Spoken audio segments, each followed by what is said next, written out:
A very warm welcome to everyone. My name is Jiya. And my name is Ara. We, the students of Countryside International School Surat, are excited to present our project on the topic Sustainable Paper Production from Textile Waste. In response to the ever-growing crisis of textile waste, we propose a simple solution of taking that waste and converting it into a sustainable paper. This not only helps with the pollution problem but also promotes circular economy. Many textile hubs like Surat generate millions of tons of waste annually, and most of this waste is dumped into landfills. And as the materials are non-biodegradable to our earth, we cannot give that material back to the mother nature. Our project also helps us in decreasing our dependency on natural raw materials such as wood pulp. It also helps us in minimizing the waste. This simple project can be done at home or adopted on a larger scale. So let's get into the process of making it. The first step of the process is collecting and sorting.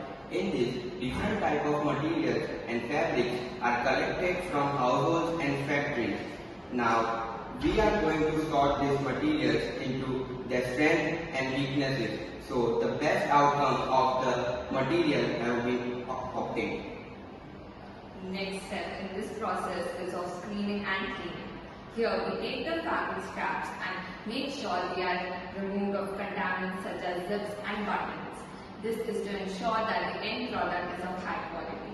We also have to make sure the scraps and the fabric we use is clean of any dust or dirt. This all determines the quality of the final product.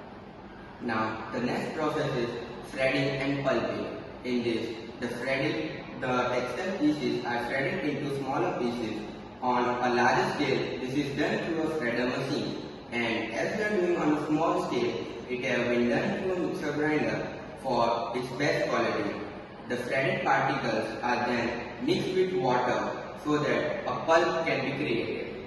Here the scientific concept of fiber chemistry comes into play. Fibers are made up of long chain molecules called polymers. In this step, they are broken down to smaller subunits. Fibers are separated and ground down so they can reform and come together to form a paper.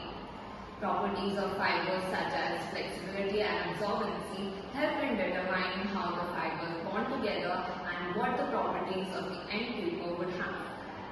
The next step of the process is bleaching. If a whiter and a lighter paper is acquired, we can use some natural bleachers like lemon and vinegar or a chemical bleacher like hydrogen peroxide.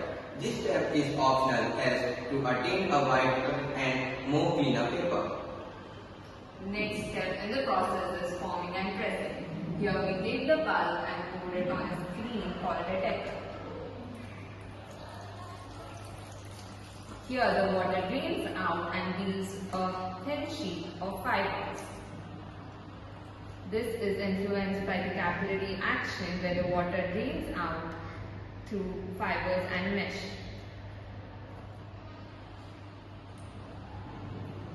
The fiber-fiber interaction between the process is very crucial and important.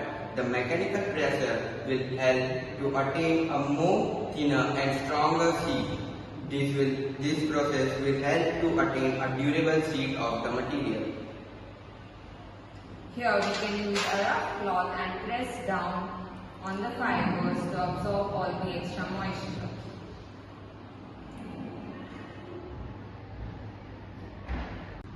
Finally, we have dried. We have left the sheets here to air dry. We can also dry them much more faster by using a drying machine.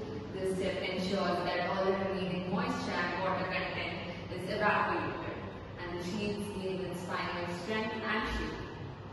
The drying process is crucial as it leads to excess of water, then the material can also lose its dimensional stability and the paper can get weakened.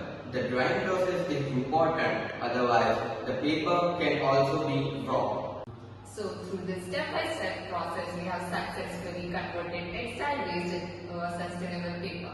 By focusing on fiber chemistry, paper making techniques and mechanical pressing, we have created this eco-friendly product. From using it as book covers and stationeries to replacing plastic in gift wrappings. It has multiple uses. The key aspect of our project is that we use the textile paper and tear it up and make the paper again through this process. So the minimum waste is created and the material remains in the circulated route.